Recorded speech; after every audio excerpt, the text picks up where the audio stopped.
საღამოშვიდობისა უყურებთ ღია ეთერს რთული დღის ბოლოს შევაჯამებთ მთავარ პოლიტიკურ ამბებს. ჩემთან ერთად სტუდიაში მუშაობენ თამარ მერაბიშვილი, ელენე ვარლამ ციკლაური, მე ვარ ჟურნალისტი ირაკლი ჩიხლაძე და მომდევნო 1 საათის განმავლობაში ვიქნებით თქვენთან ერთად. ძალიან საინტერესო სტუმრები გვყავს დღევანდელ გადაცემაში. თუმცა ვიდრე ეს სტუმრებს წარმოგიდგენთ, მანვე ტრადიციულად მიმოვიხილავთ ჩვენ დღის მთავარ ამბავს. რა თქმა უნდა, ეს არის საკონსტიტუციო ცვლილებები, რომელიც უკავშირდება არჩევნებს, ასევე გიორგი რურუას საქმე, რომლის გამოც დღეს მაგალითად ოპოზიცია ბოლომდე გამოვიდა მწყობრიდან და ეს უკავშირდება კახა კუჭავას მიერ გაგზავნილ საინფორმაციო ბიულეტენს დასავლეთში, სადაც დეტალურად არის აღწერილი გიორგი რურუას წარსული, ის საქმეები, რომელზეც მთელი ამ წლების განმავლობაში იყო საუბარი, ზოგზე ხმამაღლა საუბრობდნენ, ზოგზე არ საუბრობდნენ, მაგრამ ეს ყველაფერი ერთად არის თავმოყრილი და არის გადაგზავნილი, ხო? გარდა ამისა, საინტერესოა, რატომ გაღიზიანდა, რა გახდა ასეთი აღშფოთების მიზეზი ოპოზიციის მხრიდან. ის ხომ არა, რომ რეალურად რაც შიგნით წერია და რასაც ნახავს, თუნდაც ის კონკრეტული ადამიანები, რომლებიც მთელი ამ დღეების განმავლობაში დასავლეთიდან მოუწოდებენ საქართველოს, რომ მოხდეს გიორგი რურუას გამოშვება, დაუბრუნდეს მოლაპარაკების მაგიდას ყველა და კონსტრუქციულად გადაწყვიტონ აი ეს საკონსტიტუციო ცვლილებები, რომელსაც ითვალისწინებს 8 მარტის შეთანხმება, თუმცა ფაქტი არის, რადგან თორცები შენ ხონდა წეხან ვიდრე გადაცემა დაიწყებოდა საუბარი და ცოტა ხანში გვეტყვი, იმ სურვილს და მიზანს, რომელიც ამოძრავებს ოპოზიციას, რეალურად ეს არის სწორედ ის, რომ ჩავარდეს ეს ცვლილებები და შემდეგ პროცესები სხვა მიმართულებით გაგრძელდეს. წერილს რო გავყვეთ, თავად ხელისუფლება ამბობს და უფრო კონკრეტულად აი ამ დოკუმენტის ავტორი კახა კუჭავა ამბობს, რომ ეს არ არის ევროპარლამენტარებისადმი გაგზავნილი ოფიციალური წერილი, ეს არის საინფორმაციო ბიულეტენი და ყველა პარტია დრო და დრო საერთაშორისო პარტნიორებს ასე წერილებს უგზავნის. საინტერესოა თავად რურუას მიერ გამოქვეყნებული განცხადება, სადაც ის თანამოაზრეებს ურჩევს, რომ საკონსტიტუციო ცვლილებებს დაუჭიროს მხარი. აი ამ დაპირისპირების ფონზე უწევს პარლამენტს საკონსტიტუციო ცვლილებების მიღება და კენჭისყრა და აქვე აღსანიშნავია ერთი ფაქტი, დღეს ევროპული საქართველოს წევრმა განაცხადა ზუსტად ესეთი რამ, რომ ძალიან მინდოდა საკითხის ჩავარდნა. ხო, გამახსენდა რაზეც და ამ სიტყვებში ყველაფერი ჩანს, რომ მათ არ სურდათ საკონსტიტუციო ცვლილებების მიღება, თუმცა როგორც აღმოჩნდა, ეს ასე არ მოხდა. ხო, მესამოსმენა წინ გვაქვს, ნაიც. ანუ ეს თემები ძალიან საინტერესოა, თუმცა არ უნდა დაგვავიწყდეს COVID-19, რომელიც ჩვენი ყოველდღიურობის ნაწილი გახდა. ამავდროულად გარკვეული ძალები ცდილობენ, რომ პოლიტიკური სპეკულირება მოახდინონ და ვრცელდება უამრავი დეზინფორმაცია, fake news-ი ვრცელდება და განსაკუთრებით ნიშანდობლივი და ისეთი აღმაშფოთებელი იყო საზოგადოებისთვის, როცა ერთ-ერთი არხის სიუჟეტში ავტორი ამტკიცებდა, რომ ხელისუფლების წარმომადგენლები და ექიმები COVID-19 სტატისტიკის გაზრდას ცდილობენ და ისინი მიდიან ახლად გარდაცვლილთა ოჯახებთან და გარკვეული თანხის სანაცვლოდ სთავაზობენ მათ, რომ დიაგნოზში ჩაიწეროს COVID-19-ით გარდაცვალება და ეს საშინელი ფაქტია. ხო, ამას მათ შორის დაარქვეს საუკუნის სკანდალი თუ აღმოჩნდა. ეს იყო საუკუნის ტყუილი იყო ნამდვილად. ნამდვილად და ამიტომ ამაზე ჩვენ დღევანდელი სტუმარი საუბრობს, რადგან fake news-ებზე საუბრობთ, ეხლა ცოტა ხნის წინ წავიკითხე, რომ ხვალიდან დედაქალაქის მერი იწყებს საინტერესო პროექტს დეზინფორმაციას, პროპაგანდასთან ბრძოლის წინააღმდეგ. აი ესეთი მიმართულება არის, ვიწყებთ თითოეულ fake ბრალდებაზე, რაც არ უნდა სისულელე იყოს, არგუმენტირებული და რაციონალური პასუხის გაცემა. ვალდებული ვართ ხელი შევშალოთ სიცრუის პროპაგანდას და მის დანგრევას ჩვენს მედიას სივრცეში. ხვალ 22 საათზე გვექნება პირველი ვიდეო ჩართვა, ამბობს თბილისის მერი კახა კალაძე. მოდი ახლა ნახოთ გადაცემის ანონსი და გადაცემის ანონსის შემდეგ უკვე ვბრუნდებით სტუმართან ერთად.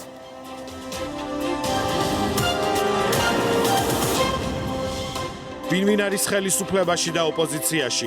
ევროპარლამენტარებისთვის გაგზავნილმა ცნობამ გიორგი რურუას შესახებ ოპოზიცია წყობიდან გამოიყვანა. ოპოზიციის უცვლელი ულტიმატუმი საკონსტიტუციო ცვლილებების დამტკიცების წინ. მმართველი გუნდის საჭირო ხმების მობილიზებაში დარწმუნებულია. საერთაშორისო საზოგადოება კი ქართული პოლიტიკური სპექტრისგან შეთანხმების შესრულებას ელის. 8 მარტის შეთანხმების ბედი და ოპოზიციის ახალ ლიდერად ქცეული ბრალდებული რურუა. ევროპარლამენტარებისთვის გაგზავნილ ბიულეტენზე მომწერი პარლამენტის თავმჯდომარის მოადგილე კახა კუჭავა ღია ეთერში. მოახლოებული არჩევნები და პანდემია, რისკები, რეკომენდაციები და ეპიდემიის მასშტაბები საქართველოში. რა გამოცდილება მიიღეს ექიმებმა ვირუსთან 4 თვიანი ბრძოლის შემდეგ და როგორ უპირისპირდებიან ვირუსთან ერთად მომძლავრებულ დეზინფორმაციას. ინფექციური პათოლოგიის, სიცისა და კლინიკური იმუნოლოგიის ცენტრის ხელმძღვანელი თენგიზ ცერცვაძე. რთული დღის ბოლოს ღია ეთერში იმედზე. ვფიქრობ სლოგანზე, რომელიც აქვს გადაცემას რთული დღის ბოლოს. ყოველი დღე რთული არის და ხომ წარმოგიდგენია რა იქნება თვეების განმავლობაში, ანუ არჩევნებს გულისხმობ, ხო? თანდათან უფრო გართულდება ეს რთული დღეები. უფრო გართულდება. ტრადიციულად ინტერაქტიული და ვთქვათ ჩვენს ტელემაყურებელს, რომელსაც განსაკუთრებით ხელისუფლების ოპონენტები ელოდებიან, ხო? და შემდეგ არის დიდი განხილვა, ეს იმას ნიშნავს, რომ ეს ინტერაქტივიც ძალიან სწორად ფორმულირებულია ხოლმე, ხო? არის თუ არა ოპოზიციისთვის ჩიხიდან გამოსავალი მათი ლიდერის გიორგი რურვას წერილი, რომ ხმა მისცემს საკონსტიტუციო ცვლილებებს. ასეთია დღევანდელი ინტერაქტივის კითხვა, დიახ არა, მიიღეთ გადაცემაში მონაწილეობა. ტელეფონის ნომერი შეგახსენებთ, რომ არის ფასიანი, გადაცემის ბოლოს ერთად შევაჯამოთ უკვე შედეგები. პოლიტიკური ლიდერი ეს ტერმინი მიმდინარე კვირას გაჩნდა. ვინაიდან ყველამ ვიცით, რომ როდესაც დაიწყო საუბარი ოპოზიციამ, რომ თუ არ გამოუშვებთ რურვას, არ მივიღებთ მონაწილეობას, დასავლეთში რამდენიმე ექსპერტი, რომლებიც არიან მეტნაკლებად კავშირში ნაციონალურ მოძრაობასთან და ევროპულ საქართველოსთან, პირდაპირ თქვეს, აი ესე ღია წერილში, რომ გამოუშვით პოლიტიკური ლიდერი და მიეცით შესაძლებლობა არჩევნებში მონაწილეობის მიღებას. შემდეგ გავაკეთეთ ქრონიკაში სიუჟეტი და აღმოჩნდა, რომ არც ერთი არ ამბობდა, რომ ის არის პოლიტიკური ლიდერი და ესე პირდაპირ ვერ ამბობდნენ, მიიღებდა თუ არა მონაწილეობას არჩევნებში, ან გახდებოდა სააკაშვილი ბოკერიას კლასტერის რომელიმე ფრთის პოლიტიკური ლიდერი. მოკლედ ამას დრო აჩვენებს, მაგრამ დღეს წერილიც გამოქვეყნდა, რაზეც შენ საუბრობ თორსები ცოტა ხნის წინ, ხო თაკო?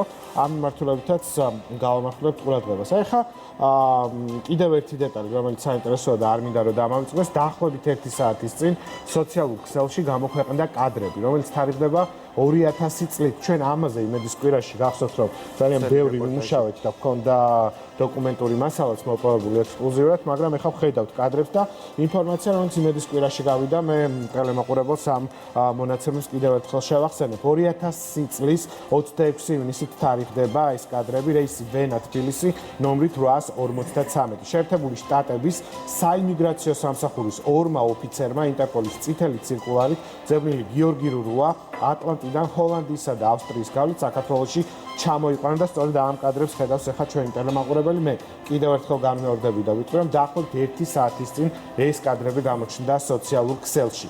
დოკუმენტები, რომელიც იმედის კვირამ ექსკლუზიურად მოიპოვა, მაშინ ირკვეოდა და ირკვევა, რომ ადამიანის გატაცების, ყაჩაღობისა და გამოძავლისთვის 97 წლიდან ინტერპოლის წითელი ცირკულარით ძებნილი გიორგი რურვა ჯორჯის შტატში საზღვის უკანონო კვეთისთვის დააკავეს. 2000 წლის 5 მაისით დათარიღებულ დაკავების ორდენს ხელს ოფიცერი ბარტ ზაფნიგი აწერს. საქართველოს ინტერპოლის ბიუროს ამერიკიდან აცნობს, რომ სამართალდამცველებმა დააკავეს მამაკაცი, რომელსაც დავით კურცხალიას სახელზე გაცემული პასპორტი და მართვის მოწმობა აღმოაჩნდა. შემოწმებით დადასტურდა, რომ საერთაშორისო ძებნელი გიორგი რურვა იყო.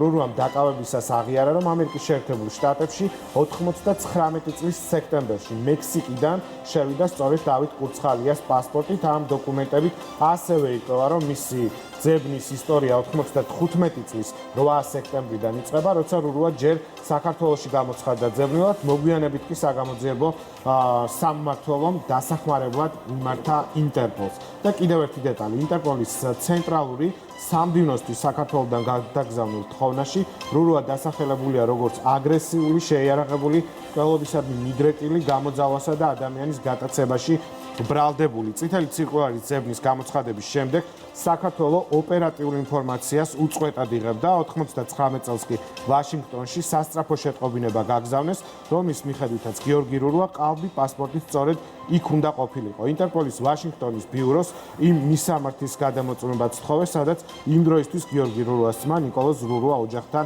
ერთად ცხოვრობდა.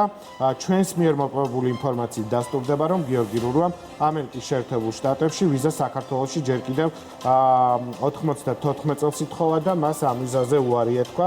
ეს ინტერპოლის წითელი ცირკულარით ძებნილი და ამერიკიდან დეპორტირებული გიორგი რურვას კრიმინალური წარსულის მხოლოდ ერთი ნაწილია. დეპორტაციის შემდეგ სასამართლოში წარადგინეს, გამოძიება მას რამდენიმე დანაშაულს ედავება. აი ეს უკავშირდება იმ კადრებს, რომელიც ახლა ჩვენ ვნახეთ ეთერში.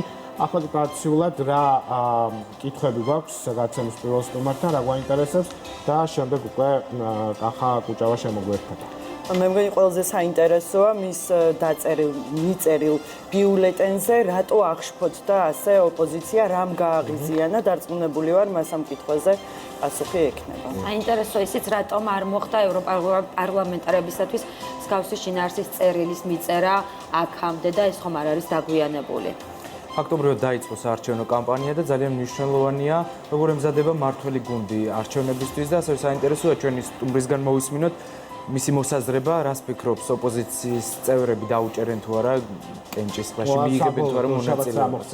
შაბათს რა მოხდება? საინტერესოა, საინტერესო ორშაბათი გველოდება, იმიტომ რომ რურუას დღევანდელი წერილი ამის რაღაც მცირე შანსს აჩენს, რომ შესაძლოა სწორედ ეს იყოს ის, რომ გაუხსნას ხელები ოპოზიციას, რომელიც აქამდე ამბობდა, რომ თუ რურუა გარეთ არ იქნება, ჩვენ არ შემოვავთ საკანონმდებლო ორგანოში. რურუას წერილი ნახეთ, რომ ჩემი საქმე გადავდოთ, ეხლა თავარია რომ მივიღოთ ეს წვენება. ანუ ულტიმატუმი აღარ იქნება. ულტიმატუმი აღარ იქნება. კახა კუჭავა პარლამენტის თავმჯდომარის მოადგილე გვერდდება ახლა ღია ეთერში, ბატონ კახა გთხოვთ სტუდიაში.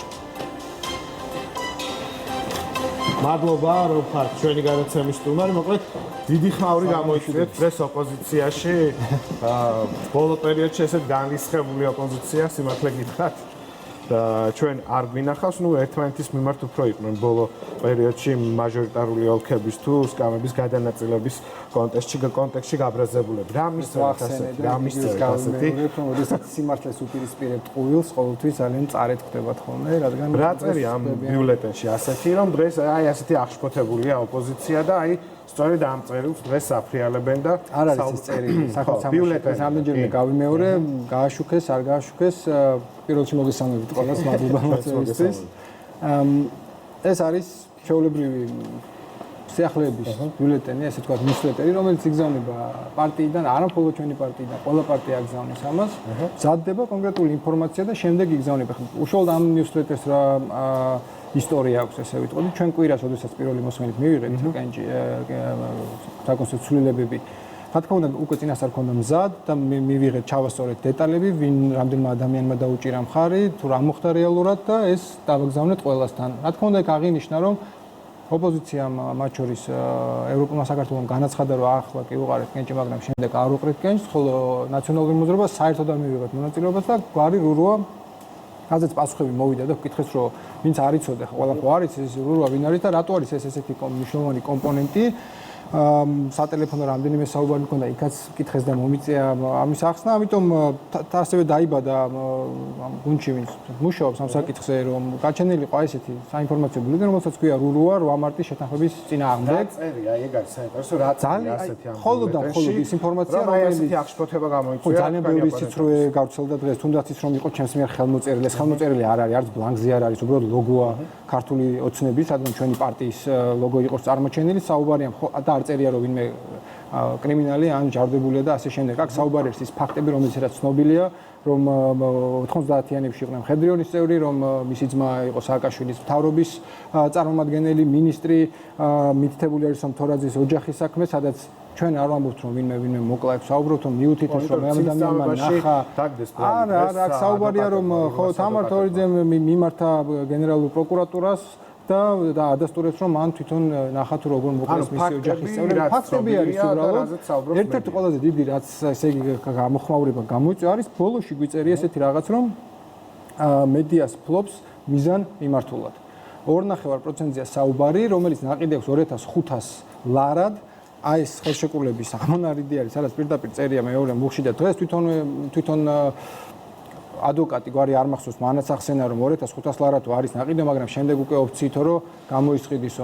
ეს სხვა საკითხია, მაგრამ ჩვენ დეზინფორმაციაშიც ვერ დაგვდებენ ბრალს, უბრალოდ არ გვჭირდება პირდაპირ წერია 2500 ლარა და ნაყიდი აქცია, ასევე მითებული გვაქვს რომ ეს არის ეკვივალენტი 900 დოლარი, რომ მათ ჩვენმა უცხოურ პარტნიორებმა კარგად გაიგონ რა ციფრია საუბარი, რაც ბადებს ეჭვს რომ 9 დოლარად ნაყიდი წელი შეიძლება იყოს იმის მიზეზი, რომ კონდეს გერქვას უпростоეთ რომ ხარ მედის წარმომადგენელი. ეს არის ჩვენი პოზიცია და ჩვენ პოზიციას ვაზრობთ ისე როგორც ყველა სხვა თავის პოზიციასაც, მოდით მივცეთ საშუალება მათ თვითონ გადაწყვიტონ ვის დაუჯერონ და ვის არა.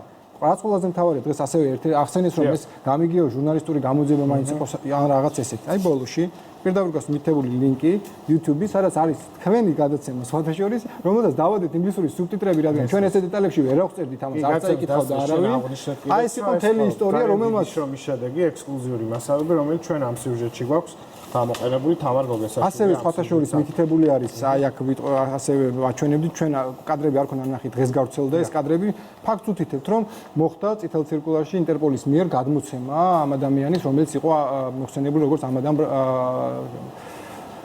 კრიმინალურ რაღაც ხო დანაშაულებში ბრალდებული. ამიტომ ეჭვიტანი და ასე შემდეგ. ამიტომ ჩვენ დღეს კადრებიც კი ვნახეთ და აქაც აღმოჩნდა რომ არაფერი ტყუილი ამაში არ არის, ესა კონკრეტული ფაქტი, როდესაც მან გამოიყენა სხვისი პასპორტი, გადაკვეთა საზღვარი, იქ დააპატიმრეს და შემდეგ გადმოსცეს საქართველოს. ამიტომ აი ეს მთელი ესე თქვა ნიუსლეტერი, რომელზეც აი ესეთი ამბავი არ აქვს ეგან საინფორმაციო ბიულეტენი. საინფორმაციო ბიულეტენი როგორ იგზავნება? თუ ავტომატიზირებულია და დღეს 21 საუკუნეში ყველა ამას იყენებს, ეს არის ჩვეულებრივი ფორმატი, სადაც ეს ნიუსი იწერება, შემდეგ იგზავნება, უნდა მიეთითოს ვინმეს იმეილი. და რა თქმა უნდა იგზავნება ჩემი იმეილიდან, რადგან პარტიის იმეილს ვიყენებ მე ამ შემთხვევაში და არა პარლამენტის იმეილს, რომელიც ასევე გავრცელდა. დღეს რა პარლამენტმა ევროპარლამენტარებს მიწერაო, საქართველოს პარლამენტმა, ესეც ტყუილი არის.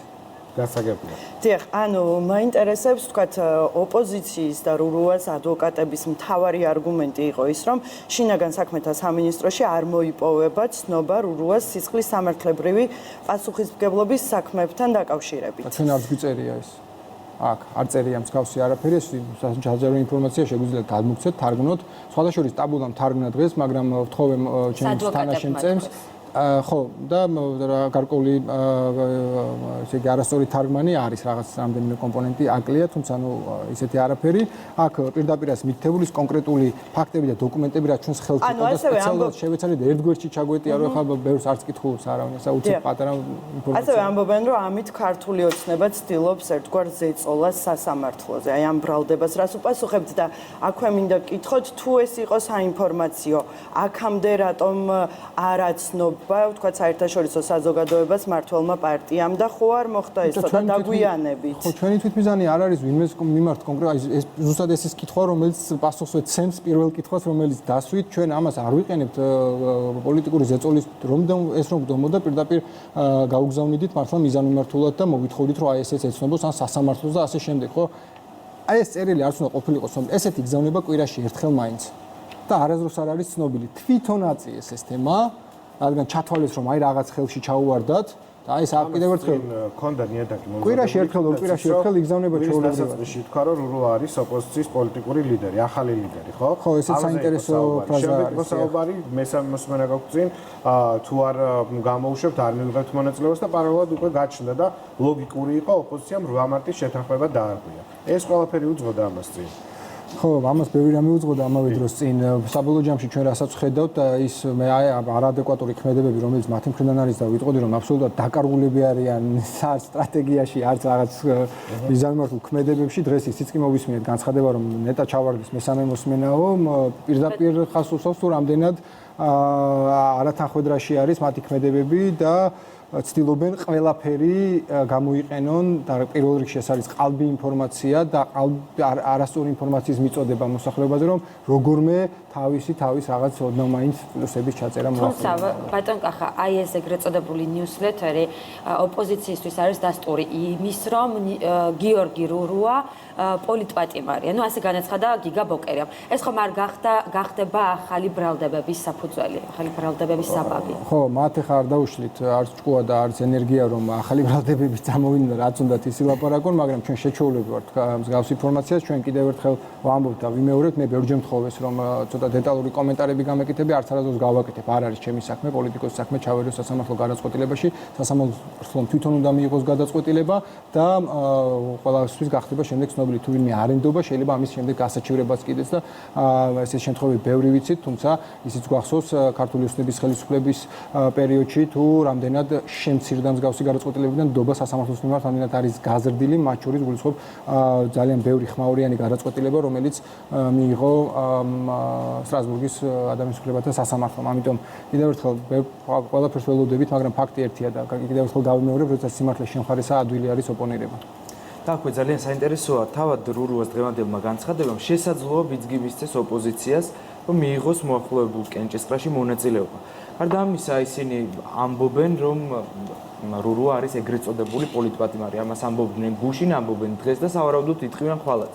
რას უპირისპირებს მართველი გუნდი ამ მოსაზრებას?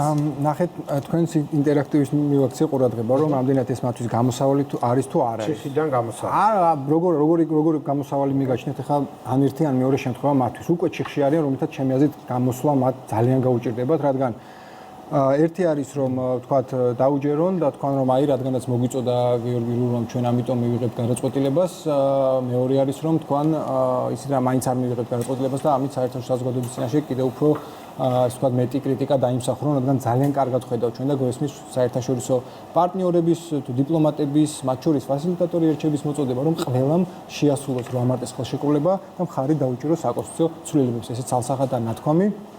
ამიტომ გამოსავალი მათთვის რა შეიძლება იყოს არ ვიცი, გამოსავალი იქნება ალბათ 31 ოქტომბერი, როდესაც არჩევნებში დამაჯერებლად გავიმარჯვებთ და ისინიც დაისვენებენ საბოლოოდ. ფასილიტატორები ახსენეთ და მოით ამ მართლებით გავაგზავნოთ საუბარი არის დიდი მოლოდინი ხო თქვენი საერთაშორისო პარტნიორების მხრიდან იგივე სამი ელჩის განცხადება ჩვენ ვიხილეთ რომ მათ კიდევ ერთხელ მოუწიათ ამ მიმართულებით განცხადების გამოქვეყნება უფრო შეიძლება ამას დავარქვათ რეკომენდაცია რომელიც მათი მხრიდან იყო ხო მაგრამ საბოლოო ჯამში მივედით იქ რომ ისინი ამბობენ რომ ყველა მხარემ უნდა შეასრულოს 8 მარტის შეთანხმება ჩვენ არ შევდივართ ციხმებში თავად კარგად იციან ყველა დეტალი ჩვენ ვიღებთ იმას რაც ცოტა ხნის წინ მე რეპლიკის სახით ვთქვი რომ მართლმა პარტიამ მიიღო გადაწყვეტილება რომ ბოლომდე მივიდეს ეს ცვლილებები მაგრამ ოპოზიცია არ შემოდის ქვეყანთა დარბაზში საუბრობს ultimatum-ის ენით როგორ იქნება ეს აღქმული იგივე ფასილიტატორების მხრიდან დასავლეთის მხრიდან რა სახელი უნდა დაერქვას ამას რეალურად იმიტომ რომ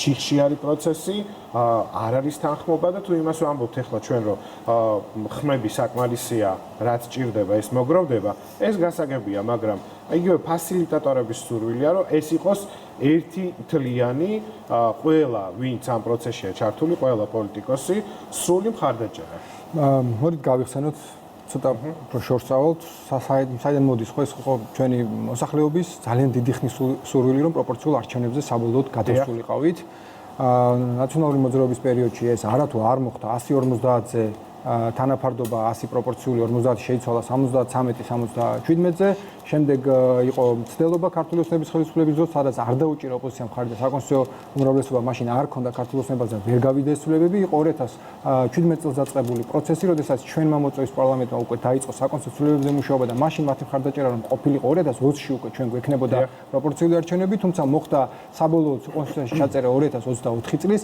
გვახსოვს ერთ წლის წინანდელი მოვლენები სადაც ჩვენ თქვით რომ მივიღებდით ამ გადაწყვეტილებას და 2020-ში ჩავატარებდით 14 ნოემბერი რიცხვი როდესაც მე მგონი არ დაგვავიწყდება როდესაც ჩავარდა არჩევნები და ჩემთვისაც ძალიან დასაწყვეტი იყო რადგან მე დიდი მოლოდინი მქონდა როგორც გულშემატკივარს რომ სისტემაზე გადავსულიყავით ეს მოხდებოდა მაგრამ ნუ აი ესე მოხდა ჩავარდა ჩვენ ამის პოლიტიკური ფასით გადავიხადეთ გახსოვთ განცხადებები და გარკვეული კრიტიკა ჩვენს მიმართ მაგრამ 8 მარტის შეთანხმება ეს ამ თავარი ხო სადაც მოვედით არის ის ძალიან დიდი მიღწევა რომელსაც ყველა საუბრობს და ხას უსვამს კონსენსუსით მიღებული მთლიანად პოლიტიკური სპექტრის ერთიანი შეთანხმება რომელიც ეფუძნება ხალხის ნებას რომ საბოლოოდ გადავიდეთ 2024-მდე ყველაზე უფრო მიახლოებულ სისტემასთან რაც არის 130-ზე და ამის შემდეგ აი სპეკულირება თქვით ხო და მუხარაც კი რომ აი არ მივცემთ ხმას ან მივცემთ ხმას ოღონდ თქვენ ამას ვაჭრობა რასაც ქვია ნამდვილად არ იქნებოდა და ველოდით კიდეც ეს მისასალმებელი მათ შორის ფასილიტატორი ელჩების მხრიდან ამიტომ იყო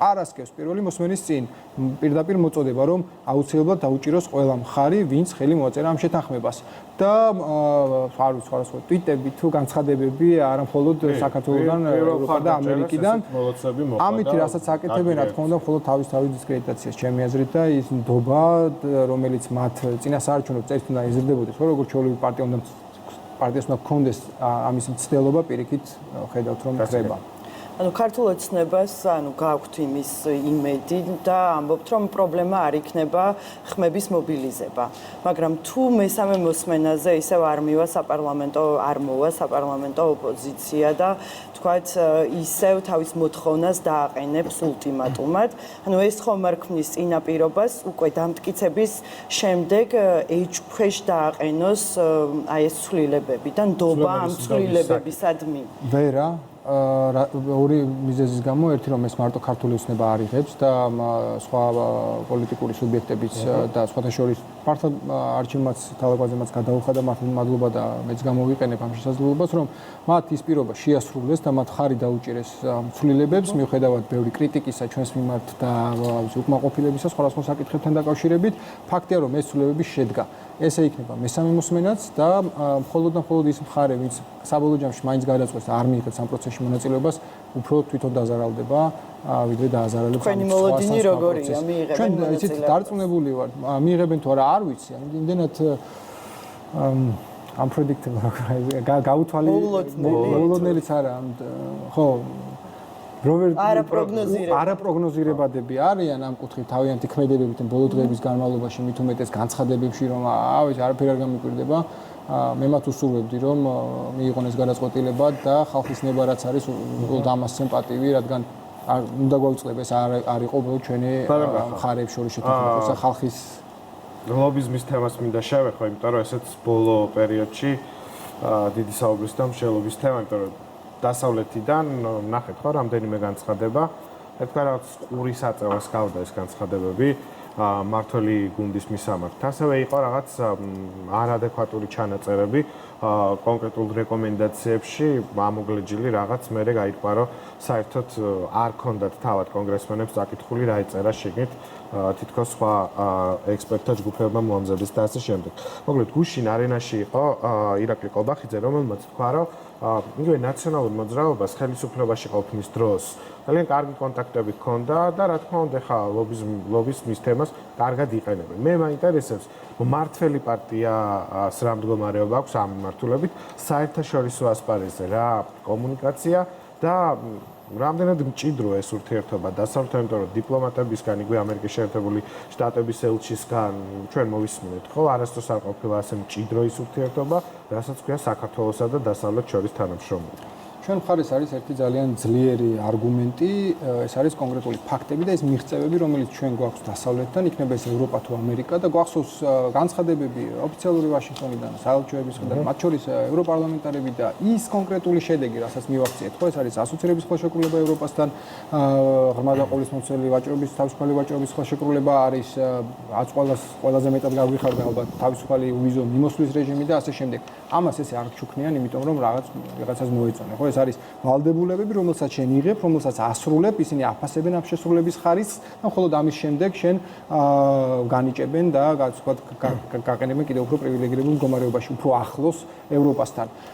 იყო დიდი გულისწყეთა, როდესაც კენჭისყრა ნოემბერში ვერ დასრულდა იმ შედეგით, რომელიც მოსალოდნელი იყო ყველასთვის და მოსალოდნელი იყო ეს კრიტიკა. ჩვენ არაერთხელ გვითხოვს და კიდევ ერთხელ გავიმეორებ მეც, რომ როდესაც შენი ახლო პარტნიორი, როდესაც შენის გიწოდებს ან სტრატეგიულად უმნიშვნელოვანის პარტნიორს და როდესაც ამბობს, რომ ესე მაღალ დონეზე არასდროს არ ყოფილა ჩვენ შორის ურთიერთობა, მათგან კრიტიკა უცებად მისაღები არის, რადგან ჩვენ ვიცით, სრულყოფილები არ ვართ, ჩვენ ბევრი რეფორმა გვაქვს კიდევ ჩასატარებელი და ბევრი სამუშაო, რომ მაქსიმალურად შევძლოთ იმ მაღალ სტანდარტებს მივახციოთ ცხოვრების იმ მაღალ დონეს, რომელსაც ჩვენი ხალხი იმსახურებს. ამიტომ ესეთი ჯანსაღი კრიტიკა ყოველთვის არის მისასალმებელი. თუმცა იყო გარკვეული შემთხვევები, როდესაც ნამდვილად ვერ დავეთანხმებოდით ვერც კრიტიკაში და რაც ყველაზე მთავარი არის კონკრეტული ფაქტების манипуლირებაში, როდესაც ისევ გავიხსენებ ფრონტერას საკითხს, როდესაც დავა სტოკჰოლმის არბიტრაჟში მოგებულია და ამბობენ, რომ არა ჩვენ მოვიგეთ, რადგან არ შეიძლება გამჟღავნდეს დავა თუ ორივეს თანხმობა არ არის და ეს თანხმობას არ აძლევს.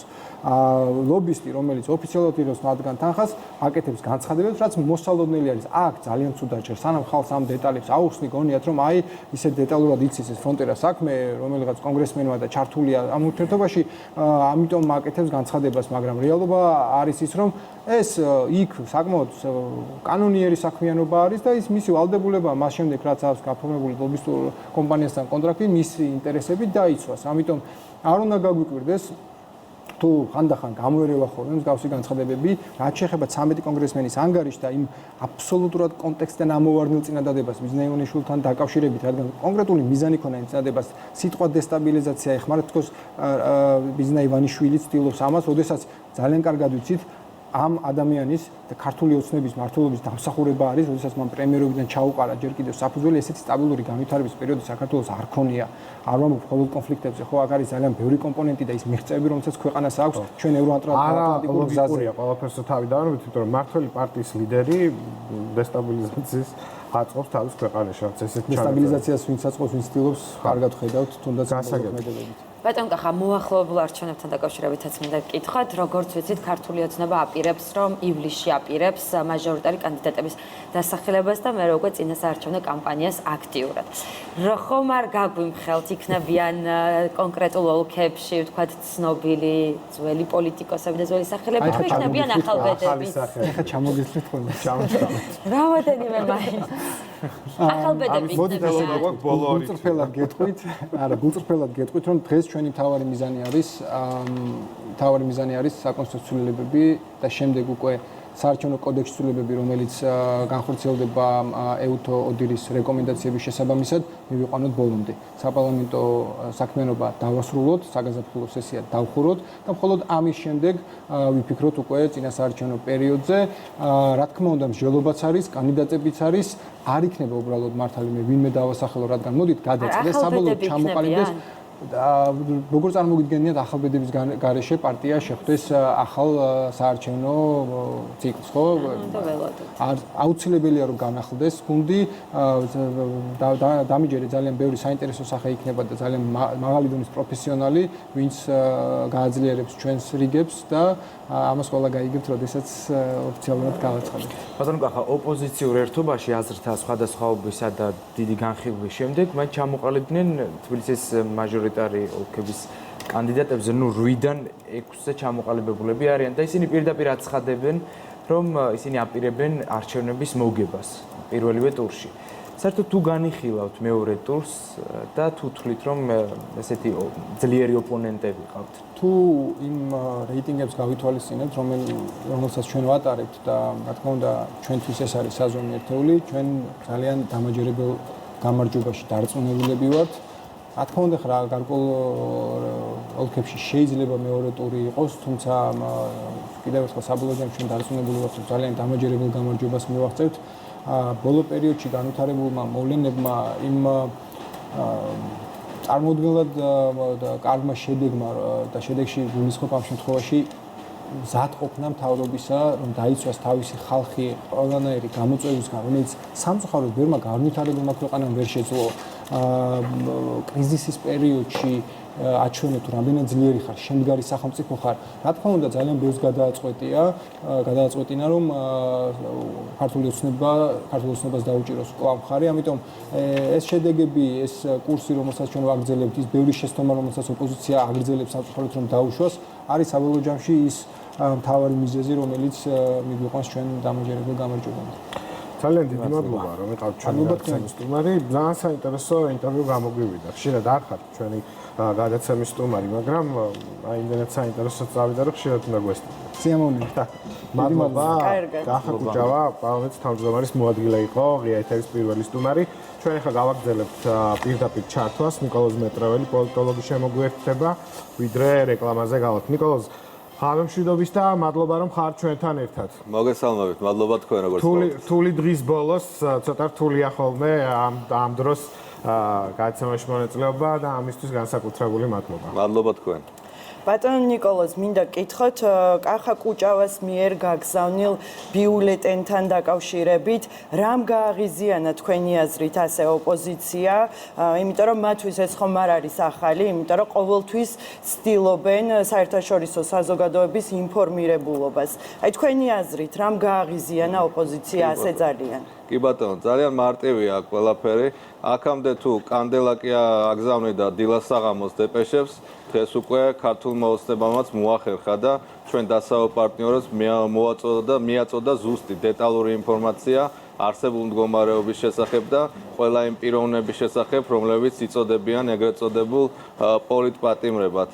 მე ვფიქრი, რომ ესეთი აქტიურობა ბევრად ადრეც უნდა დაწყებულიყო, თუმცა თავისთავად მისასალმებელია და ჩვენ ხედავთ თუნდაც გაკეთდა დასავლეთში განცხადებები ჩვენი პარტნიორების მხრიდან, რომლებიც უკვე ღიად მოუწოდებენ ამ ოპოზიციას, რომელიც რეალურად ჩამოყალიბდა კრიმინალების დაჯგუფებად, დესტრუქციული ძალებით ჩამოყალიბდნენ კრიმინალებად, რომლებიც მიმართაც არის ერთადერთი მოწოდება, რომ მიიღონ მათ ბოლო მოსმენაში მონაწილეობა, მაგრამ თუ არც მიიღებენ ისინი ამ მოსმენაში მონაწილეობას, უკვე გუშინდელმა ყველაფერი გადაწყვიტა. ქართული ოცნება არის მტკიცე გზაზე, რომ ეს კონსტიტუციური ცვლილებები შევიდეს ძალაში. ამიტომ ეს ინფორმირება, თუნდაც ის ინფორმირება, რომელიც მოხდა რამდენიმე თვის უკან ჩვენი უკრაინელი კოლეგების, პარტნიორების, იმის შედეგია, რომ სააკაშვილი დაინიშნა მეორე თანამდებობაზე და არა ვიცე-პრემიერად. ამიტომ ეს სწორი კომუნიკაცია უნდა გაგრძელდეს ყველა მიმართულებით ყოველდღიურად, რადგან დესტრუქციული მავნებლური ძალები არიან ყველაფერზე წამსვლელები და ჩვენ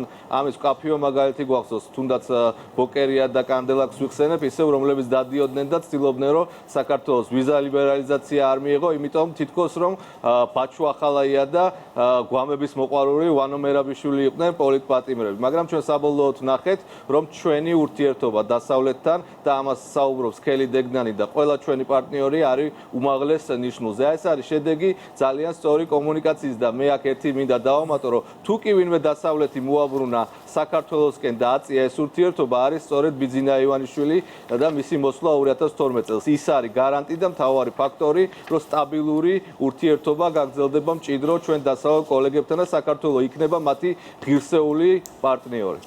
ბატონ ნიკოლოზ, ინტერაქტივის კითხვა მინდა თქვენთანაც გავიარო, არის თუ არა ოპოზიციისთვის ჩიხიდან გამოსავალი მათი ლიდერის გიორგი რურუას წერილი, რომ ხმა მისცენ საკონსტიტუციო ცვლილებებს. რა გზა დარჩა რეალურად ოპოზიციას მისი დღევანდელი გზავნილის შემდეგ?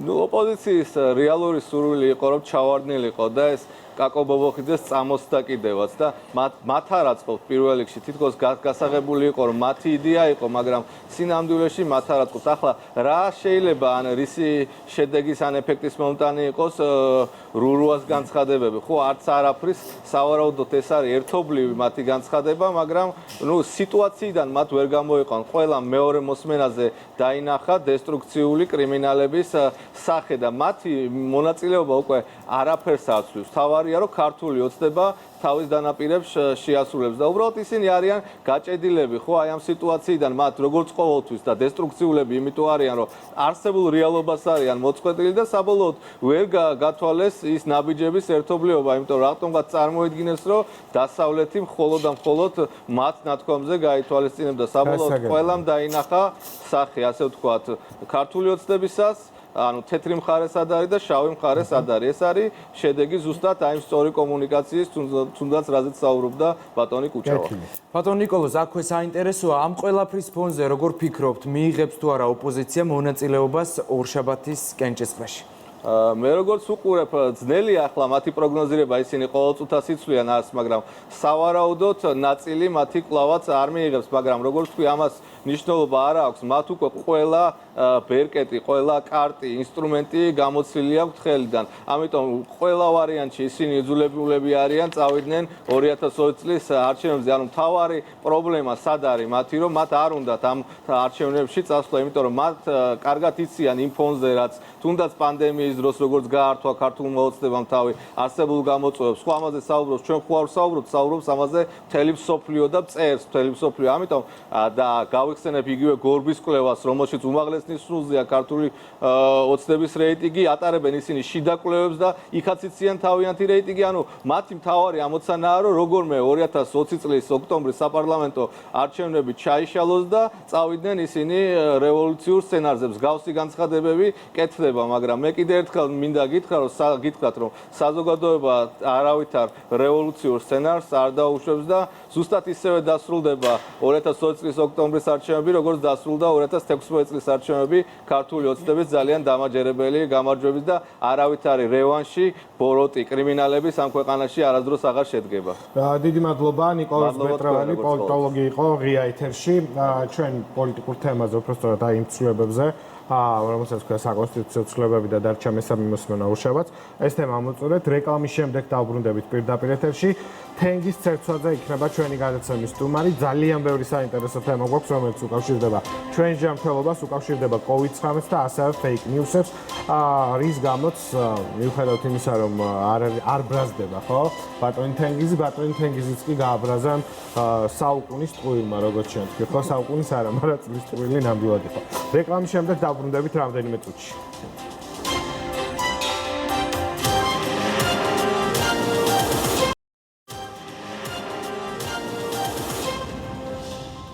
უყურებთ ღია ეთერს, ჩვენ დავბრუნდით პირდაპირ ეთერში და ჩვენი გადაცემის სტუმარია ბატონი თენგის ცერცვაძე.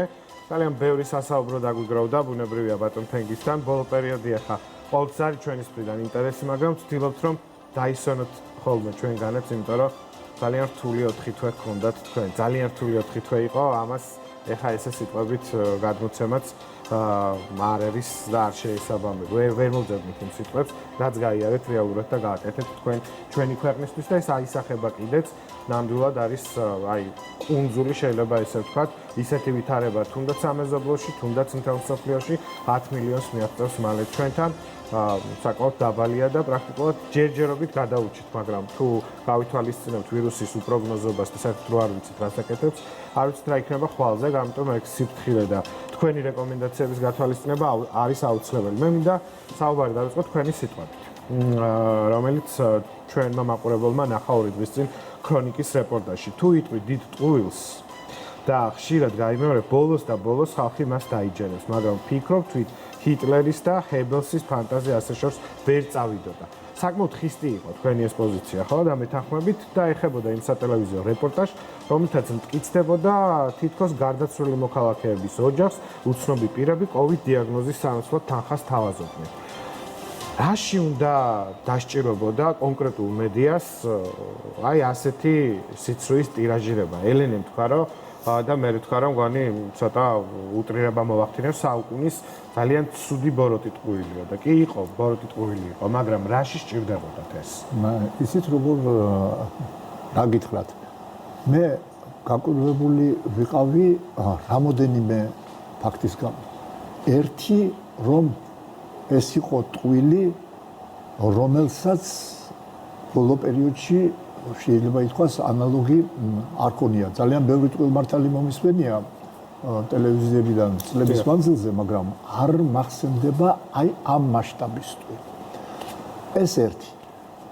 მეორე, ჩემთვისაც გაუგებარი დარჩა, როცა ასეთ ტყუილზე მიდიხარ და ბუნებრივია, შენც ხომ აყენებ შენს რეპუტაციას დარტყვის ქვეშ. ახლა მართლა ესე ხო არ არის რომ ტყუილი თქვა და ამან ჩაიაროს.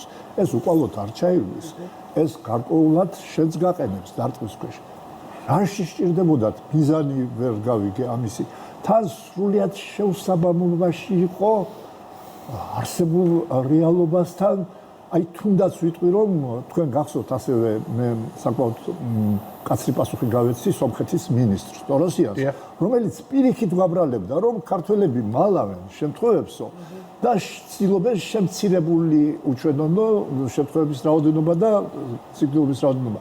ჩვენ მაშინ დავამტკიცოთ ეს შეუძლებელია და მთელმა მსოფლიომ ეს აღიარა და დაგვიდგა გვერდში და თვითონ მათაც შემდეგ გამოხატეს თავიანთი წუხილი სომხებმა, მაგრამ ეხლა ამის დიამეტრალურად საპირისპირო. ყველა ქვეყანა ცდილობს რომ როგორმე უჩვენოს ავადმყოფების და გარდაცვლილების მცირე რიცხვი, უჩვენოს კი არა, ყავდეს მცირე რიცხვი და ამ დროს უცებ ბრალს გდებენ რომ ქვეყანა ცდილობს ქვეყნის ხელისუფლება და რაც თავარია ექიმების თითქოს მონაწილეობენ ამაში, ცდილობენ რომ ხელოვნურად და თან რაღაც დაუჯერებელი გზებით გაზარდონ COVID-19-ით სიკვდილობის შემთხვევები. მე ამგონია სადმე ვინმე ამას ცდილობდეს მსოფლიოში და ჩვენთან თან აი ასეთი გზით რომ ჭირისუფალი მოისყიდო და მისცე 10,000. იცით თუ ვინმეს გაზრდა მართლა უნდა ამისი სხვა მეთოდებიც არსებობს, არა ასეთი რომ ჭირისუფალი მოისყიდო და რაღაც ესეთი, მაგრამ ვისჭირდება გაზ და საქართველოს ამაყობს სავიზიტო ბარათია საქართველოსი, რომ ყავს ევროპაში ყველაზე მცირე გარდაცვლილი ცალსახად, ყველაზე დაბალი რიცხვი გარდაცვალების აღიარებულია ევროპაში და ყველაზე დაბალი რიცხვი ავადობის. ამას გულოცავს მთელი მსოფლიო, აღიარებს მთელი მსოფლიო და ქვეყნის სავიზიტო ბარათია. ამ დროს ქვეყანა თავის სავიზიტო ბარათს, ასე ვთქვათ, თმობს და მიდის აი ასეთი წარმოუდგენელი, ვთქვათ, წარმოუდგენელ ნაბიჯებზე. ეხლა მე გეტყვით ერთ რამეს. იმდენად მცირეა ჩვენთან რეალურად გარდაცვლილთა რიცხვი სულ 14 და მილიონ მოსახლეზე 3.5, რომ მართლა რომ მოინდომოს ვინმე, რომ უჩვენოთ გაზრდილი რიცხვი და მივახციოთ საშუალო ევროპულ დონეს გარდაცვალების, ასე ვთქვათ, დაახლოებით 30-40 მილიონი ლარი დასჭირდება ამას თავარი არხის ტარიფით.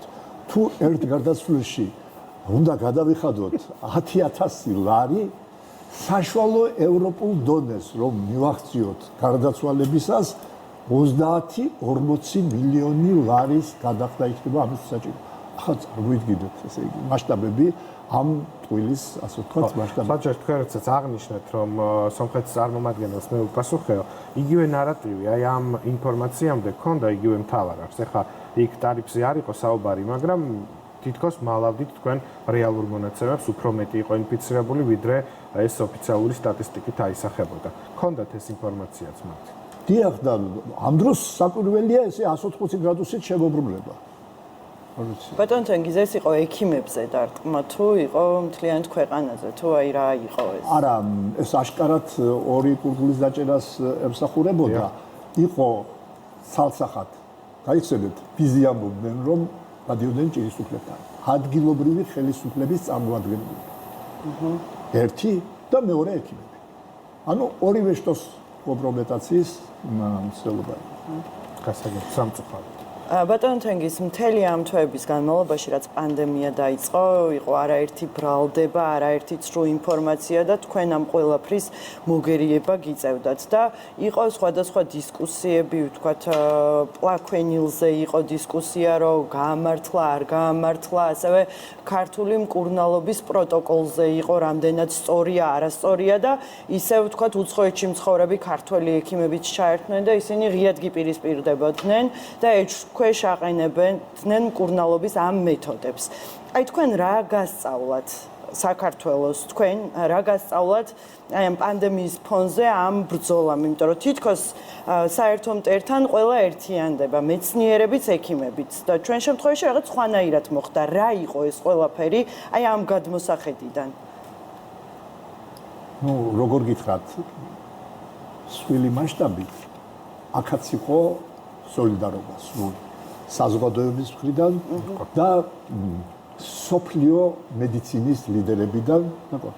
თქვენ რომ ბრძანეთ უცხოეთში მოღვაწე ქართველი ექიმები, ცალკეული ექიმების მხრიდან იყო მხოლოდ ესეთი რეაქცია, სავსებით გასაგები მიზეზების გამო, ისეთი პიროვნებებისგან, რომელიც ასოცირდებიან გარკვეულ პოლიტიკურ მიმართულებასთან.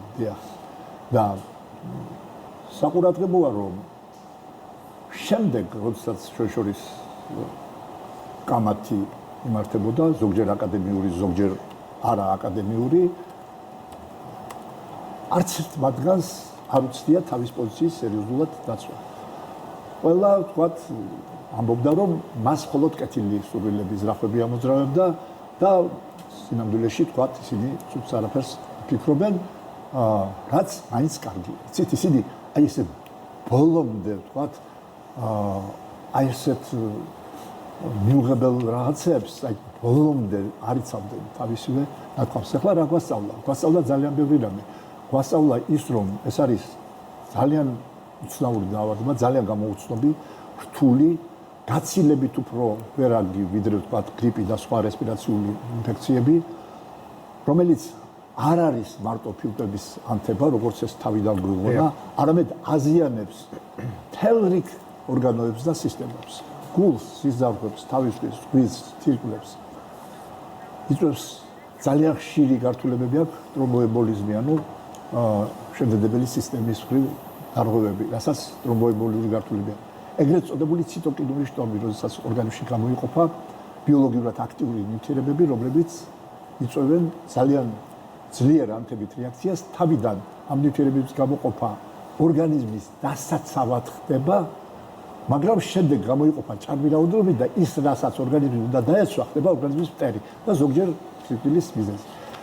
ეხლა, რაც შეეხება ჩვენს პროტოკოლებს და ჩვენი მკურნალობის გამოცდილებას, ყველაფერზე ლაპარაკობს შედეგები. ჯერ არ არის სოფლიოში საკმარისი მტკიცებულებები, რომ დადასტურებულად ითქვას, რომელი მედიკამენტი ჯობია ერთი მეორეს. იმიტომ რომ იდება ურთიერთგამომრიცხავი და საწინააღმდეგო მონაცემები სოფლიოს წამყვანი სპეციალისტების და წამყვანი ინსტიტუტების მიერ. ასე განსაჯეთ, ნომერ პირველი ინსტიტუტი, დარგის ლიდერი ანტონი ფაუჩი, ჩვენი 20 წლის მეგობარი და პარტნიორი და მისი ინსტიტუტი, ამერიკის ჯანმრთელობის ნაციონალური ინსტიტუტი, ისიც კი ცვლის თავის ერთ კვლევაში იღებს ვთქვათ ერთ შედეგს, მეორე კვლევაში მეორეს. ზუსტად ისე, როგორც თქვენ ვზადეთ, პლაკვედილზე იყო ძალიან პოზიტიური შედეგების დადებული, იყო ნეგატიური შედეგების დადებული. ცოტა კომიკური იყო, რომ ჯანდაცვის მსოფლიო ორგანიზაციამ ერთი კვირის მანძილზე ჯერ მოიღო ხმარებიდან, შემდეგ დააბრუნა, შემდეგ ისევ ამოიღო და ამ დროს სოფლიოს რამოდენიმე წამყვანმა უნივერსიტეტმა და თვითონ ამ ფაუჩის ინსტიტუტმა დაიწყეს ახალი კვლევა პლაკვედილის გამოყენებაზე, არა მარტო სამკურნალოდ, არამედ საპროფილაქტიკო. რაც წინათ არ იყო არასოდეს, ესე იგი ანუ კონტაქტში მყოფ პირებს თუ მისცემ, შესაძლოა მან დაიცვას ინფიცირებისგან. აგრეთვე მსუბუქი შემთხვევების დროს, რაც წინათ არასოდეს არ იყო, წინათ ხოლმე მძიმე შემთხვევების დროს გამოიყენებოდა, მსუბუქი შემთხვევების დროს, რომ ის არ დამძიმდეს. ასე რომ, წინააღმდეგობრივია ინფორმაცია სოფლიოში არა მარტო პლაკვედილზე, არამედ ყველა მედიკამენტზე ჯერ არ არის მტკიცებულებები, რომ რომელიმე მედიკამენტი 100%-იანად ეფექტურია. ამიტომ მიმდინარეობს რამოდენიმე ბევრი მედიკამენტის ერთდროულად კვლევა. და რაც შეეხება ჩვენს პროტოკოლებს, რა თქმა უნდა, ესეთი პირდაპირ შეჯიბრება ვინმესთან არ მომხდარა, ეს არ არის სპორტი, ვთქვათ, რომ ვინ ვთქვათ, მივიდა პირველი ფინიშთან ან ვინ გაიტანა მეტი გოლი, ვთქვათ. მაგრამ შედეგები, რომელიც საქართველოს დადო, აი ეს შედეგები ცალსახად ლაპარაკობს, რომ ჩვენი არჩეული სტრატეგია და ტაქტიკა იყო სწორი, შესაბამისად ჩვენი პროტოკოლებიც იყო სწორი და რაც თავარია ის დამოკიდებულება ექიმებისა, გმირი ექიმების პაციენტისადმი, როდესაც 24 საათი ყველა პაციენტი იმყოფებოდა ექიმის ზრუნველობის ქვეშ. არც ერთი ადამიანი 1 საათი არ მდგარა საქართველოში რიგში. მაშინ, როდესაც არც ერთი ავადმყოფი მაქვს ხელოვნებაში, საეჭვო ავადმყოფი COVID-ზე. ცხელების ცენტრში მოხვედრილი არც ერთი პაციენტი არ ყოფილა, რომ 24 საათში დიაგნოზი არ დასმოდა და არ მიიღო კვალიფიციური მკურნალობა. მაშინ, როდესაც თქვენ ხედავთ, რომ უცხოეთში რა ხდებოდა. ძალიან ბევრი ვერ აღწევდა ექიმამდე, ძალიან ბევრი დამძიმებული ავადმყოფისთვის ავადმყოფოში ადგილი არ იყო, იყო მხოლოდ ძალიან მძიმე, კრიტიკულად მძიმე ავადმყოფისთვის უხერხული საქმეა, მაგრამ დაბრძალვებს ვერ აუდიოდი.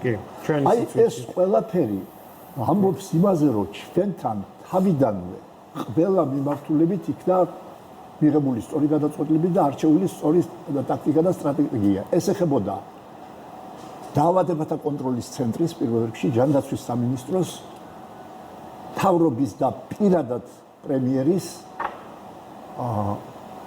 მიერ გატარებულ უაღრესად ეფექტურ საპასუხო ღონისძიებებს, ესე ქვია ეპიდემიის საპასუხო ღონისძიებები, რომელიც იყო დროული, ადეკვატური და ეფექტური. და შემდეგ უკვე ჩვენ კლინიკური სექტორი, რომლის მიმართაც ყველაზე მეტი ისრები იყო გამოშვებული, რომ აი კლინიკური სექტორი მოუმზადებელი შეხვდა, ვერ გაუძლებს ის ავადმყოფების ნაკადს, მოწოლას. ეხლაც იყო ბოლოს ის სიტუაციები, რომ კი პირველ ნაკადს, პირველ ტალღას შეხვდა მომზადებული, მაგრამ მეორე ტალღას ვერ შეხვდება მომზადებული. ჯო, რა არის კრიტერიუმი იმისი მომზადებული შეხვდა თუ არა? შედეგები. როგორ ვერ შეხვდა მომზადებული, როდესაც ერთი ავადმყოფს, არც ერთ ავადმყოფს არ შეხვდა ჩვენთან პრობლემები და ვიმეორებ, გარდაცვალების რიცხვი არის ყველაზე დაბალი ევროპაში და ჩრდილოეთ ამერიკის ქვეყნებთან შედარებით. ამაზე მეტი რა უნდა იყოს? ერთ მაგალითს გეტყვი. ერთ საინტერესო მაგალითს.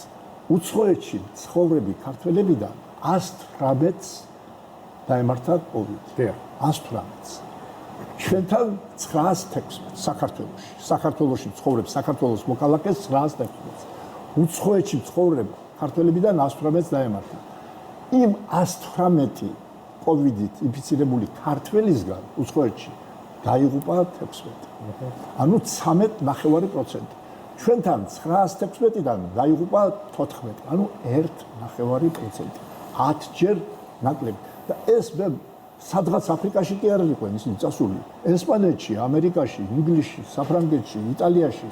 ანუ იქ ხდებოდა ეს. დატვენთენგის უღაცა იქ ცხოვრები ქართველები ბევრი მაგალითად ჩვენ სიუჟეტები გვქონდა სხვადასხვა ქვეყნიდან პირდაპირ ამბობდნენ რომ მე ვბრუნდები საქართველოში იმიტომ რომ უფრო დაცულად ვიგრძნობ თავს ქართველი ექიმების ხელში ვიდრე აქ იმიტომ რომ თუ ვინმე სამი აწუხებდა ექიმი ეუბნებოდა რომ თუ გაგირთულდება მერე მოდი მიღებასაც ვერ ახერხებ. გეუბნებით ისინი ექიმთან ვერ ხვდებოდნენ ბევრი დაბრუნდა საქართველოსთან და ვიყრებოდნენ რომ ექიმს ვერ ნახულობ ანუ ექიმამდე ვერ აღწევდნენ.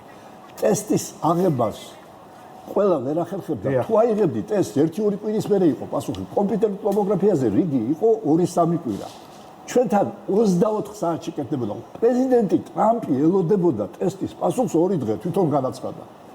ნუ ეხლა როგორ შეიძლება ვთქვათ ჩვენი მზადყოფის შედარება იმაზე თქოს. მე ხუმრობით ვეუბნები ჩემს კოლეგებს და ოპონენტებს რომ თუ ვინმე ჩათვლის რომ ჩვენი სტრატეგია, ჩვენი ტაქტიკაში რაღაც იყო განსხვავებული ის რაც არ არის მიღებული და რაც არ ითვლება სწორად ჩვენ კი არ უნდა გაგვისწოროს იქ უნდა გაასწოროს ესე იგი ჩვენი სწორი ყოფილა ესე იგი რადგან დადო ასეთი შედეგი ბატონ თენგის ლუგარის ლაბორატორიაში იკვლევენ გენომის შტამს და ეს გენომის შტამი შემდეგ უნდა შეადარონ სხვა ქვეყნებში ჩატარებულ კვლევებს გენომის შტამზე და ეს გენომის თავისებურება შეიძლება იყოს ის რომ თქვათ ზოგ ქვეყანაში არის ვირუსი უფრო აგრესიული და ზოგ ქვეყანაში არ არის ესეთი აგრესიული თეორიულად ეს შეიძლება მაგრამ კონკრეტულად COVID-19-თან მიმართებაში ჯერ ასეთი მტკიცებულებები არ არსებობს.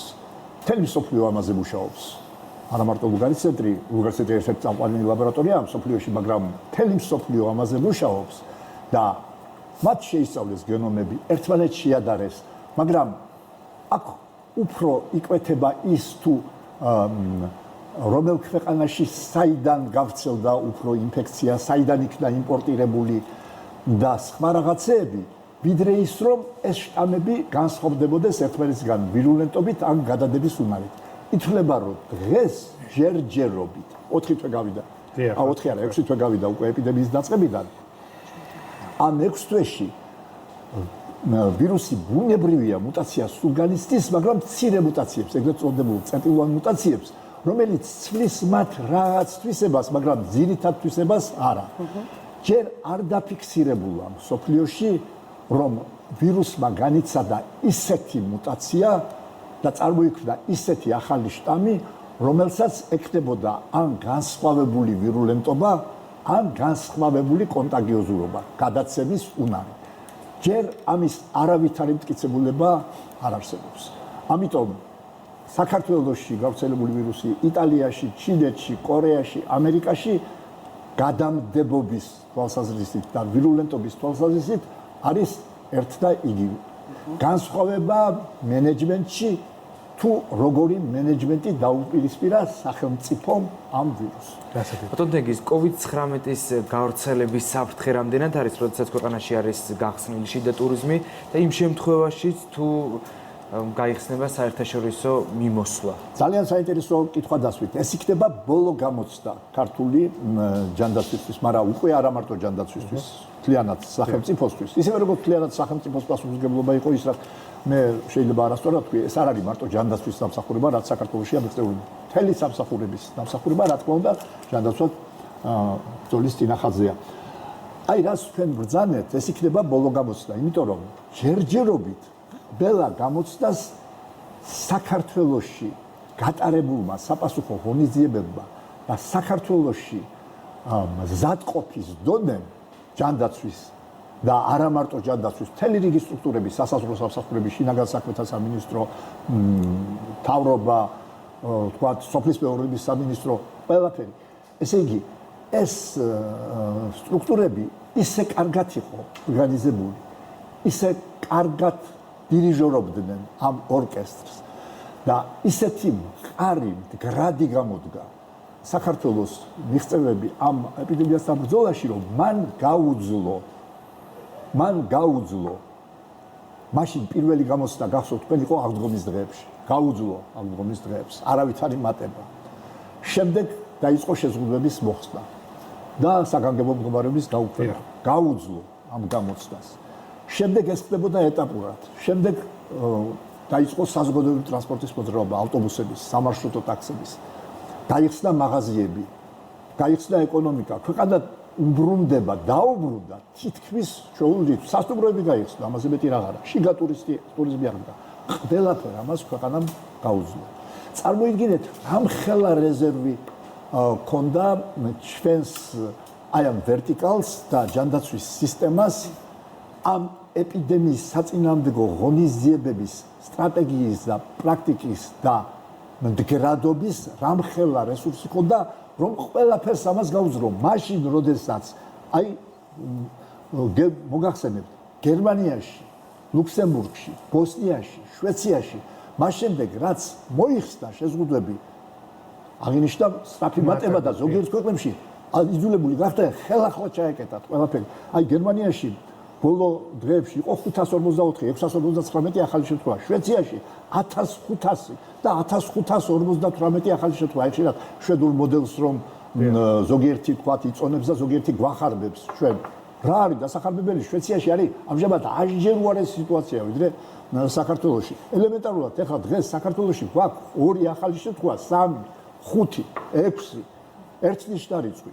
შვეციაში 1500 ახალი შემთხვევა. და იქ ეხლა ხელახლა არიან იძულებული რომ მიიღონ შეზღუდვითი ღონისძიებები. აი რაც შეეხება რას თქვენ ბრძანეთ, საზღვრების გახსნას როგორ გაუძლოთ. ეს იქნება ბოლო და მაგრამ ყველაზე სერიოზული გამოცდა. იმიტომ რომ აქ არის იმისი საფრთხე, აქ ჩვენ შიგნით რაც იყო, იცით შიგნით ყველაფერი იქნა განეიტრალებული, მაგრამ აქ თქვენ ბრძანეთ, აქ უკვე გარედან შემოტანის საფრთხეა, იმპორტირების საფრთხეა. აი თუ ჩვენი სახელმწიფო სტრუქტურები და ჯანდაცვის სისტემა ეს უკვე ჩვენ არ გვეხება მკურნალ ექიმებს, ჩვენ შეგვეხება მაშინ თუ ისინი ჩვენ შემოგვიყვანეს როგორც ავადმყოფები. თუ ჩვენი სისტემა აი ამ ეპიდემიის საწინააღმდეგო მთელი ინფრასტრუქტურა აშენდა, იცით ამ ეპიდემიის საწინააღმდეგო ქვეყანაში, როგორც სტრუქტურულად, ისე ფუნქციურად. თუ ეს მოიფიქრებს რაღაც ადეკვატურ ზომებს, რომლითაც მიაღწევს იმას, რომ საზღვრების გახსნა ასევე უკმაყოფილებლად ჩაივლის. მაშინ არ ვიცი, საქართველოს ალბათ ნობელის პრემია ეკუთვნის. იმიტომ რომ ამას ჯერ ვერ მიაღწია ვერც ერთმა ქვეყანამ. იმედია რომ მივახსოვთ ვაქცინაზე მინდა რომ კითხოთ. ძალიან მნიშვნელოვანია. თუ არის რაიმე დამაიმედებელი პროგნოზი გუშინ ენტონი ფაუჩმეც განაცხადა, რომ შესაძლოა იყოს ვაქცინა წლის ბოლომდე. რას გვეტყვით? ხო, ახალ წელს დასაწყისში. მანდაც ჯერჯერობით არის წინააღმდეგობრივი მონაცემები და არ არის ერთიანი აზრი. უპირველეს ყოვლისა, საერთოდ არ არის ჯერ ცნობილი ვაქცინა, რომელსაც შექმნიან, იქნება ეფექტური, ის შეძლებს დაიცვას ადამიანი კოვიდისგან თუ არა. იმიტომ რომ არ არის გადაწყვეტილი მთავარი საკითხი. კოვიდი ტოვებს მყარ იმუნიტეტს გამოჯანმრთელებულ პაციენტებში თუ არ ტოვებს. თუ ის ტოვებს მყარ იმუნიტეტს, მაშინ ვაქცინას დიდი ალბათობით იქნება ეფექტური. თუ ის მყარ იმუნიტეტს არ ტოვებს და გუში გამოქვეყნდა სერიოზული კვლევა, რომ მყარ იმუნიტეტს არ ტოვებს კოვიდი, ესე იგი, მაშინ ვაქცინის შექმნა ძალიან გაძლიერდება, თუმცა მეცნიერებს აქვთ იქ გარკვეული ტექნოლოგიური ნიუანსები, რომლითაც შეუძლიათ ხელოვნურად შექმნილი ვაქცინა ეფექტური იყოს, მაშინაც კი თუ ის არ ტოვებს ბუნებრივ იმუნიტეტს, აძლიერებენ ამ ვაქცინაში შემავალ ცილებს გარკვეული ადიუვანტებით, რომ ის უფრო იმუნოგენური გახდეს და მან იმუნიტეტის გამომუშავებას ხელი შეუწყოს. ყოველ შემთხვევაში დიდი იმედები აქვთ ამისი და თქვენ ალბათ ის გქონდათ ხედულობაში, რომ ოქსფორდის ვაქცინა, ცნობილი ეს ოქსფორდის ვაქცინაზე მიღებულია გადაწყვეტილება, რომ სანამ კვლევა დამთავრდება და სანამ დამტკიცდება მისი ეფექტურობა, ეს უპრეცედენტო გადაწყვეტილებაა. მანამდე ის ჩაშვებულია წარმოებაში და თან ჩაშვებულია რაღაც უზარმაზარი რაოდენობით, რამდენიმე ასეული მილიონი თუ რაღაც უფრო მეტი დოზა. ანუ მიდიან იმაზე, რომ ვაქცინა, რომლის ეფექტურობა ჯერ დადასტურებული არ არის, მაგრამ წინასწარი მონაცემებით რაღაც იმედი არსებობს, ის უკვე ჩაუშვეს წარმოებაში. ეხლა ნახეთ თქვენ, იქ ხო რამხელა ძალებია ამაში ჩართული. მეცნიერები, ფინანსისტები, თქვათ, მეწარმეები. ეხლა წარმოიდგინეთ, იმ ვაქცინამ რო არ გაამართლოს, რამდენ მილიონს თუ მილიარდს იზარალებს ის ქვეყნები და ის კომპანიები, ვინც ეს ვაქცინა უკვე ჩაუშვა წარმოებაში. ამიტომ მე ვფიქრობ ალბათ, რომ ეხლა ანიშნი წავიდნენ დიდ რისკზე, ძალიან დიდ რისკზე, იმიტომ რომ თუ გაუმართლათ დიდ მოგებას ნახავენ, თუ არ გაუმართლათ დიდ ზარალს ნახავენ, ან მათ აქვთ უკვე სარწმუნო მონაცემები იმისი, რომ იმედი ქონდეთ, რომ ის ვაქცინა იქნება. ბატონ თენგის, ჩვენი საუბრის ბოლოს ვიცი ეს ცოტა არ არის თვალ ისეთი კითხვა ჩვენის მხრიდან, ჟურნალისტების მხრიდან, მაგრამ მაინც უნდა ვიკითხო. ველოდებით თუ არა შემოდგომაზე მეორე ტალღას, იმიტომ რომ სულ გვესმის მეორე ტალღა. ან შემოდგომა რატო გვესმის, ან დასრულდა თუ არა პირველი ტალღა. მოკლედ, აი ეს მიმართულება რო გითხრათ და შევაჯამოთ კი ბატონო, მოგახსენებთ, ეს აინტერესებს ყველას. დიახ. რატომ ველოდებით მეორე ტალღას თუ ის იქნება შემოდგომაზე? დიახ. იმიტომ რომ ასე ახასიათებს რესპირაციული ინფექციების უმრავლესობას. დიახ. მაგალითად გრიპს.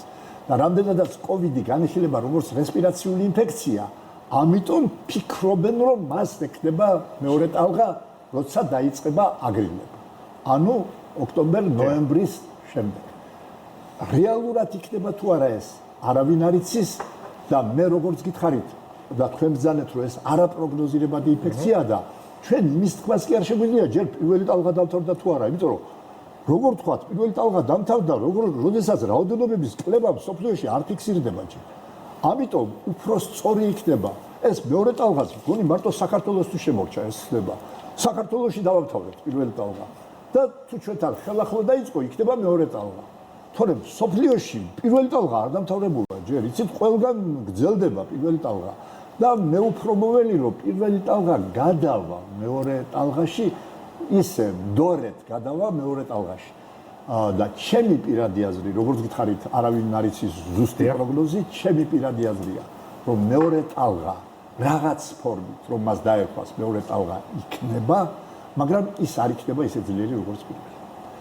ის არ იქნება და თან მსოფლიო და მათ შორის ჩვენც მას დავხვდებით უფრო მოვზადებ. როგორი იმედიანი პროგნოზი. ძალიან საინტერესოა ყოველთვის თქვენთან ინტერვიუ, იმიტომ რომ ზუსტად გებულობთ და ვიღებთ ინფორმაციას, რომელიც ეხება COVID-19-ს, უპროგნოზო ვირუსს, რომელიც ჯერ ისევ შესწავლის და გაცნობის ეტაპზე არის, უხილავი მტერი. მადლობა პირველ რიგში გისურვებთ თქვენ და თქვენს კოლეგებს ხმეობას და ჯანმრთელობას და ასევე მთელ საქართველოს. წარმატებებს გისურვებთ. მადლობა. თენგის ერთსაძე იყო ჩვენი გადაცემის სტუმარი. გადაცემის ბოლოს მოკლედ გეტყვით ინტერაქტივის შედეგებს, არის თუ არა ოპოზიციისთვის ჩიხიდან გამოსავალი მათი ლიდერის გიორგი რურვას წერილი, რომ ხმა მისცემს საკონსტიტუციო ცვლილებებს. 92.3% ამბობს დიახ, 7.8% ამბობს არა. ასეთი იყო დღევანდელი ღია ეთერი. ხვალ საღამოს 11-ზე ხატია ქვათაძე და იმედი ჟურნალისტები გიმასპინძლებენ. ნახვამდის.